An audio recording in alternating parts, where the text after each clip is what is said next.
दोस्तों, जिस तरह से हेरा फेरी 3 को लेकर कंट्रोवर्सीज पर कंट्रोवर्सीज हो रही है, उससे अच्छा तो मुझे ये लगता कि फिल्म के लिए, इस फ्रेंचाइजी के लिए और पब्लिक के लिए भी बेहतर हो कि हेरा फेरी 3 ना ही बने तो बेहतर है। जी हाँ दोस्तों, इतनी कंट्रोवर्सीज पिछले 1-1.5 साल में सुनने को आई है जितना तो मेलो ड्रामा नहीं होता एक टीवी सीरियल में, वो भी एकता कपूर के, उससे ज़्यादा ड्रामा हो रहा है इस पर ही, हेरा फेरी 3 की कंट्रोवर्सी पर। मैं तो बोलता हूँ इस कंट्रोवर्सी पे ही एक बायोपिक बन जाए, या इस कंट्रोवर्सी पे एक फिल्म बन जाए जो अक्षय कुमार लीड रोल और परेश रावल लीड रोल करके करेगी। किस तरह से फिल्मों में कॉन्टेक्स्ट को लेकर कंट्रोवर्सीज होती है, किस तरह से लीगली एक दूसरे के लॉयर एक दूसरे को बताना घसी करते, इस पर ही फिल्म बन जाए, बहुत चलेगी। क्योंकि बॉलीवुड का वैसे भी नाम बदनामी कर रहे हैं या बदनामी हो रहा है, तो पूरा धंधा है दोस्तों, पूरा धंधा है। आप जो 250, 300, 400, 500 की टिकट खरीदते हैं और आप देख लो क्या हो रहा है। तो फिलहाल जो चीज़ें हो रही है वो मैं आपको क्लियर कर दूँ। अभी तक हमने ये पता चला हमको, एक स्टार्ट से एक हल्का वन लाइनर बता दूँ कि ऑलमोस्ट एक वीक पहले परेश रावल सर ने कहा ही हैज़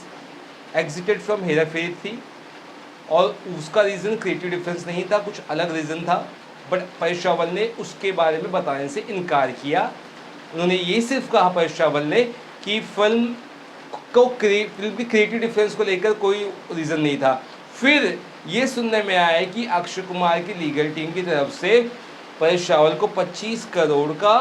हर्जाना भरने के लिए कहा गया due to his unprofessional unorthodox behaviour.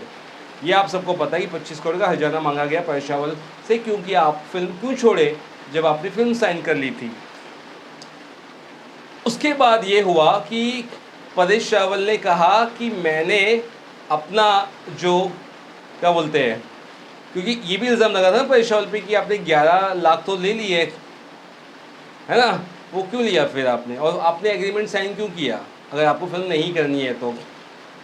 तो परेश रावल ने कहा, कल ही ट्वीट करके कहा था कि मैंने, यानी कि 26 मई आज है, कल यानी 25 मई को ही ट्वीट किया कि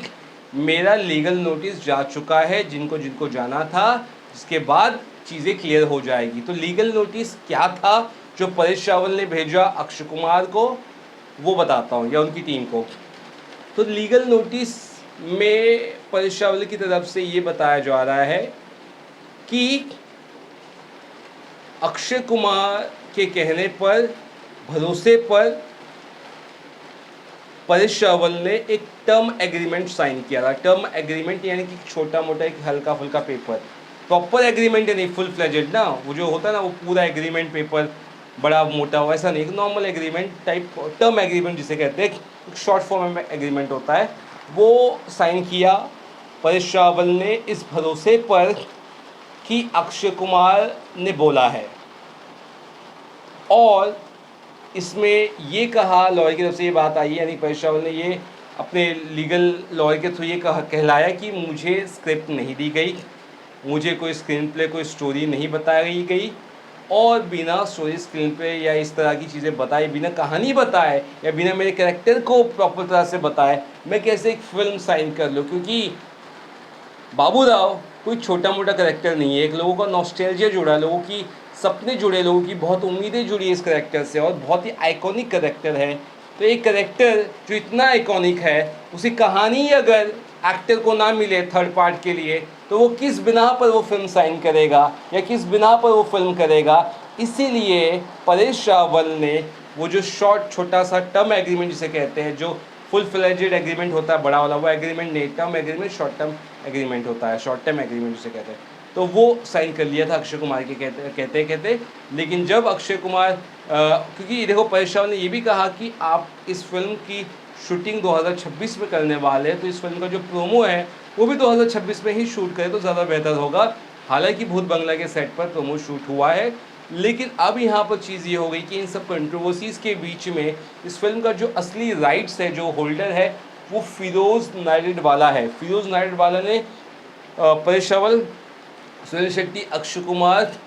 इन सबको नोटिस भेजा है कि आप ये जो कैरेक्टर है राम श्याम या बाबूराव, ये बहुत आइकॉनिक कैरेक्टर है, इसको लेकर कुछ भी उल्टा सीधा ना करे या कुछ भी ना करे बिना हमारी परमिशन के, नहीं तो उसके साइड इफ़ेक्ट्स होंगे। यानी कि फ़िलहाल जो वो जो कैरेक्टर्स है उनका जो होल्ड है, उनका जो राइट्स है, वो फिरोज़ नाइटरवाला के पास अभी भी है। और कुछ दिन पहले आप सोचोगे, मैंने ही बोला था कि ये राइट्स जो है फिल्म का, हेरा फेरी फ्रेंचाइजी का, वो अक्षय कुमार ने खरीदा है, ये सूत्रों के द्वारा खबर थी। हालांकि क्योंकि Akshay Kumar as a producer आ रहे,